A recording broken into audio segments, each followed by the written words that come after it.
Bendiciones hermanos, los saludo con la paz del Señor. Me presento, mi nombre es Isabel Vargas y me congrego en la Iglesia Cristiana Evangélica, Casa de Restauración, que está en la REA 98, Monte Grande, partido de Esteban Echeverría. Y al igual que mis hermanos, que compartimos palabras del lunes a jueves inclusive, porque gracias a Dios tenemos culto presencial los días viernes y domingo. Yo traje hoy una palabra para compartir con ustedes, una palabra que como toda palabra de Dios siempre digo que es de bendición para nuestra vida, ¿no? Esta palabra se encuentra en Judas, en el capítulo 1, ¿no? Sabemos que tiene un solo capítulo, y está en el versículo 20 hasta el 25 inclusive. Esta palabra está bajo el título de amonestaciones y exhortaciones. Y la voy a leer en el nombre del Padre, del Hijo y del Espíritu Santo. Y dice así: Pero vosotros, amados, edificándoos sobre vuestra santísima fe, orando en el Espíritu Santo, conservaos en el amor de Dios, esperando la misericordia de nuestro Señor Jesucristo para vida eterna. A algunos que dudan, convencedlos; a otros salvad, arrebatándolos del fuego; y de otros tened misericordia, con temor, aborreciendo aún la ropa contaminada por su carne. Y después, bajo otro subtítulo de doxología, dice: y a aquel que es poderoso para guardaros sin caída y presentaros sin mancha delante de su gloria con gran alegría, al único y sabio Dios nuestro Salvador, sea gloria y majestad, imperio y potencia, ahora y por todos los siglos. Amén. Y bueno, esta palabra la escribió Judas, y ya lo dice en el versículo 1 de este mismo capítulo, dice: Judas, siervo de Jesucristo y hermano de Jacobo. En realidad era medio hermano de Jesucristo, porque era hermano por parte de madre, ¿no? De María. Pero acá se menciona como hermano de Jacobo, ¿no? Y él, en esta palabra, acá en esta epístola, ¿no? Eh, Judas dice exhortaciones, da exhortaciones. Y una exhortación no es un reto, porque muchas veces uno lo asocia con retos. En realidad es un llamado de atención, una forma de animar, ¿no? Eso es exhortar, llamar la atención, animar, ¿no? Y acá dice: pero vosotros, amados, edificando sobre vuestra santísima fe, orando en el Espíritu Santo, conservaos en el amor de Dios, esperando la misericordia de nuestro Señor Jesucristo para vida eterna. En ese tiempo, esta carta estaba dirigida a aquellos que se estaban apartando de la verdad de Dios y estaban buscando o se estaban dejando llevar por otras corrientes de ese tiempo, ¿no? Y se estaban alejando de la doctrina de Cristo, ¿no? Entonces, estas exhortaciones, estos llamados de atención, estos consejos, son para esos creyentes, ¿no? Los que se estaban alejando, los que estaban abandonando a Cristo, a la verdad de Cristo, ¿no? Se estaban desviando del camino. Entonces, todo lo que se dice anteriormente es para estas personas, ¿no? Y para estos creyentes. Y acá dice: pero vosotros, dice, amados, edificando sobre vuestra santísima fe, orando en el Espíritu Santo. Acá habla a los creyentes para que no se desvíen, ¿no? Que no se vayan del camino. Y les dice que se conserven en el amor de Dios. Primero les aconseja: edificándoos sobre vuestra santísima fe. Y es decir, que edifiquen sobre su fe, ¿no? Que se mantengan firmes en la fe. Dice: orando en el Espíritu Santo. ¿Y qué es orando en el Espíritu Santo? Cuando Cristo asciende a los cielos, Dios envía al Espíritu Santo, que es nuestro ayudador, nuestro paracleto, es aquel, ¿no? que envía a Dios para que nos ayude en este mundo, ¿no? Y en esta tierra nos ayude a prepararnos, ¿no? Y, y en este caso dice: orando en el Espíritu Santo. Y el Espíritu Santo es aquel, como dice la palabra, que dice que intercede con gemidos indecibles por nosotros, por los creyentes, dice por los santos, no santos porque son santos, porque tienen una aureola, sino por aquellos que se apartaron, ¿no? Para seguir a Cristo, ¿no? Para sus hijos, para los hijos de Dios.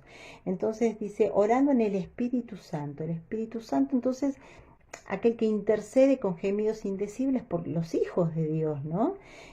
¿Por qué? Porque es el que conoce lo profundo de Dios. Y una oración en el Espíritu no es lo mismo que una oración en la carne, porque si yo hago una oración en la carne, voy a estar haciendo una oración que mi carne está queriendo, que yo estoy queriendo, ¿no? Como ser humano, como persona que soy. Pero en realidad, cuando hacemos una oración en el Espíritu Santo, en el Espíritu, es el Espíritu Santo el que intercede y que como conoce lo profundo de Dios, es aquel que nos guía en la oración a pedir lo que es agradable o que le agrada al Padre.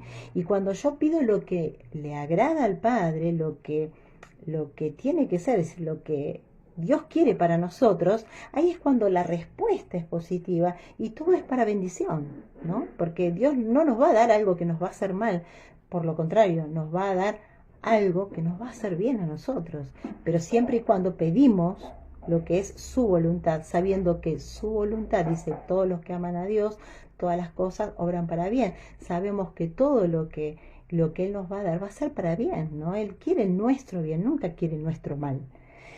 Entonces, eso es orar en el Espíritu. Entonces, les aconseja eso, ¿no? Que se mantengan firmes en la fe y que oren en el Espíritu Santo, ¿no?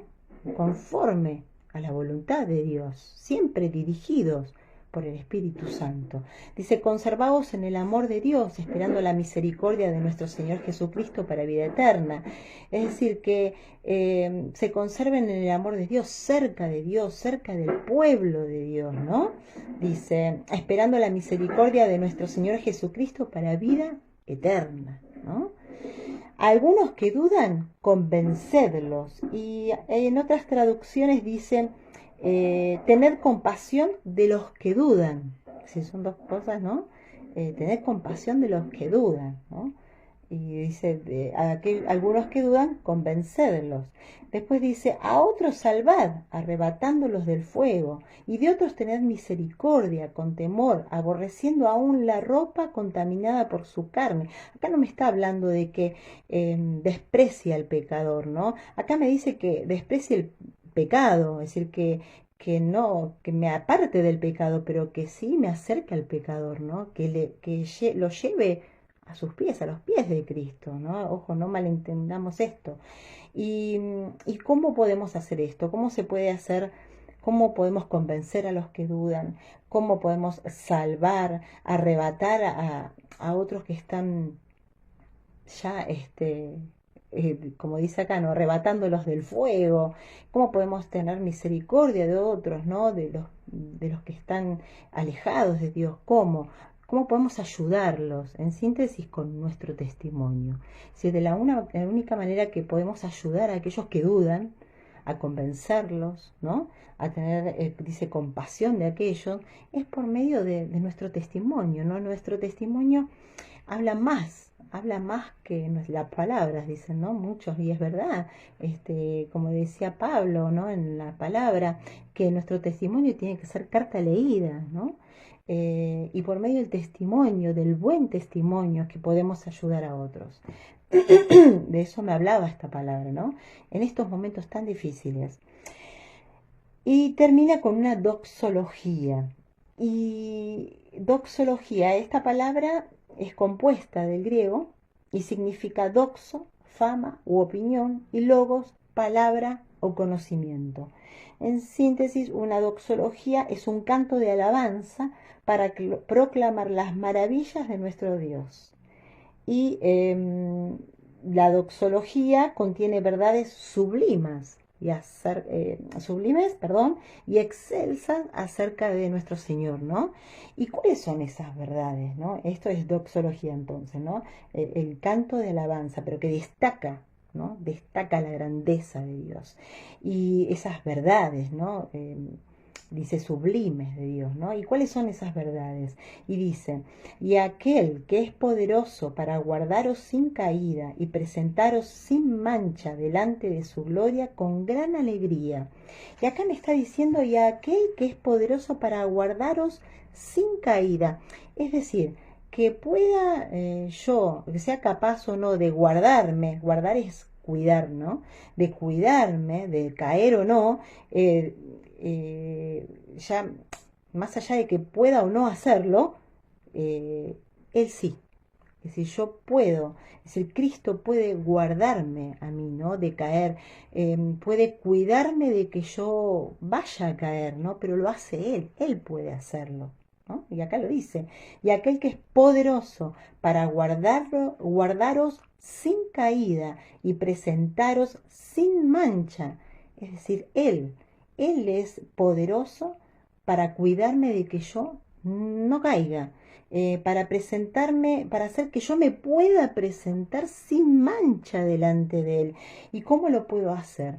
¿Y cómo hace Él para que yo pueda presentarme sin mancha delante de Él? Por medio del Espíritu Santo. Porque es el Espíritu Santo el que obra en nuestros corazones por medio de la palabra. Si yo dejo que el Espíritu Santo obre de esta manera, si yo dejo que la palabra limpie mi corazón, ¿no? Porque es de esa manera, de la única manera que uno puede apartarse, ¿no? Del pecado, puede purificar su corazón, ¿no?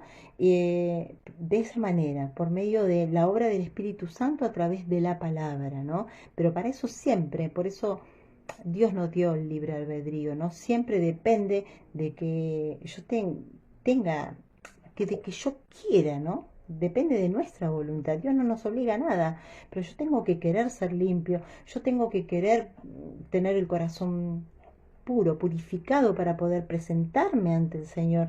Es decir, debo querer alejarme del pecado, pero depende de mí, ¿no? De que yo quiera. Pero Él lo puede hacer, Él lo hace posible.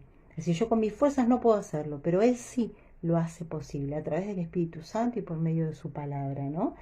Y dice, y presentaros sin mancha delante de su gloria con gran alegría. Y es Él también a través del Espíritu Santo que nos da alegría, que nos da su gozo y que nos da ese gozo de la salvación y que nos da esa paz. Esa paz que, como dice la palabra, sobrepasa todo entendimiento humano, ¿no? Y dice, al único y sabio Dios, nuestro Salvador, sea gloria y majestad, imperio y potencia, ahora y por todos los siglos. Amén. Y acá se habla se entiende por último un canto de alabanza a Dios por toda la eternidad, ¿no? Por todos los siglos, pasado, presente y futuro, porque Dios es el mismo, Dios no cambia. Los que cambiamos somos nosotros, pero Dios no cambia. Entonces, a mí esta palabra me hablaba mucho, ¿no? De que cuando decimos yo no puedo, esto me cuesta, no puedo permanecer, no tengo fuerza, y yo a veces soy de las que digo, esto me cuesta, y después me digo, a veces tampoco es bueno declarar siempre no puedo, me cuesta, porque estamos declarando mal, ¿no? Estamos hablando mal. Dios nos pide que declaremos y que hablemos con esperanza, ¿no? Eso, con fe, confiando en Él, ¿no? Y a mí me hablaba mucho de esto, ¿no? Que cuando digo no puedo, tengo que recordar que yo no puedo con mis fuerzas, pero el Dios que tenemos es poderoso, es aquel que nos puede ayudar a no caer, nos cuida de no caer, de que no vayamos a caer, es aquel que hace que yo pueda purificar mi corazón, o que mejor dicho, Él purifica mi corazón a través del Espíritu Santo. Él es el que me guarda, es el que me cuida, es el que sana, restaura por medio de la palabra, es aquel que me devuelve el gozo, la alegría, el que me da ganas de vivir, el que me pide que avance y no me quede y no retroceda.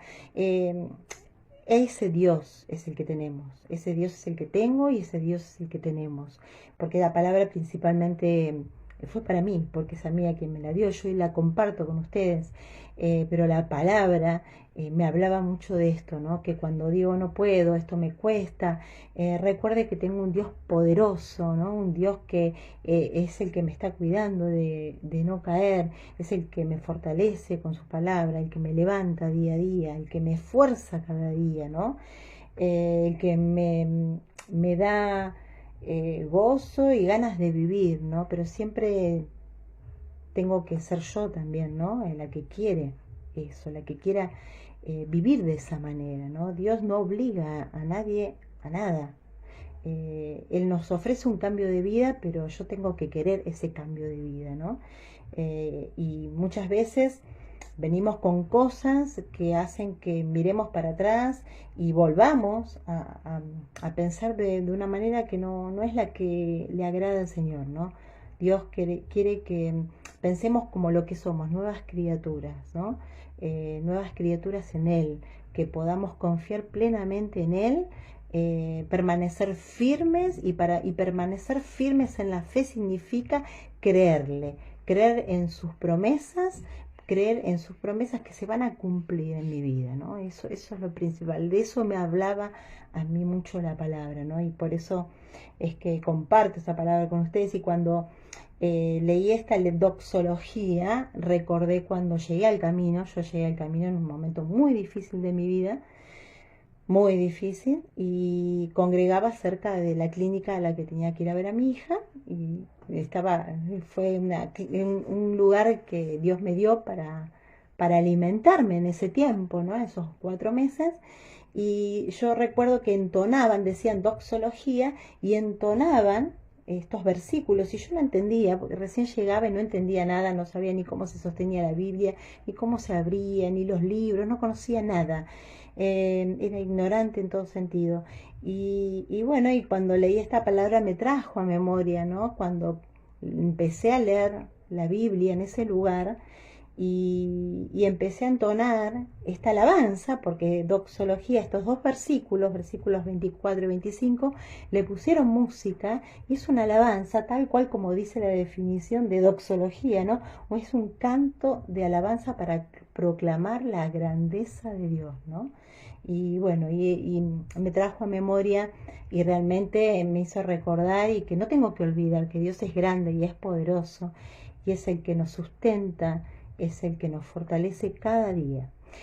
Y bueno, esa es la palabra que quería compartir con ustedes. Y si hay alguien ahí detrás que no conoce a este buen Dios de quien yo estoy hablando hoy, hoy lo puede conocer por medio de una oración. Yo siempre digo que es breve, que es sencilla, pero que es poderosa si uno la hace creyendo, porque eso es lo que pide Dios, que uno crea que Él es real, ¿no? Como dice la palabra, que Él es, que le hay. Y si uno cree que Él es real, que está, y yo lo parafraseo, Él es galardonador, ¿no?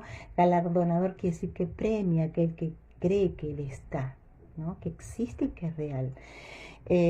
Bueno, en esta oración uno acepta a Jesús en su corazón y a partir de ahí pasa a ser hijo de Dios y es Cristo quien nos reconcilia con nuestro Padre, porque Él dio su vida, ¿no? En la cruz por nosotros, para que podamos acercarnos a nuestro Padre y para que seamos coherederos con Él, ¿no? De una vida eterna.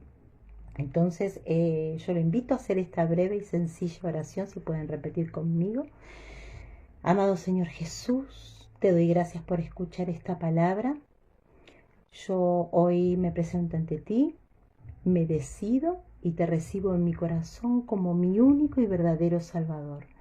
Te pido que perdones todos mis pecados, que cortes toda maldición generacional, que anotes mi nombre en el libro de la vida y que a partir de hoy me alcancen todas tus bendiciones. Amén. Bueno, que Dios los bendiga y que puedan realmente atesorar esta palabra y recordarla en cada momento difícil, en cada momento en que uno se desanima, que podamos recordar que tenemos un Dios poderoso. Que Dios los bendiga y hasta pronto.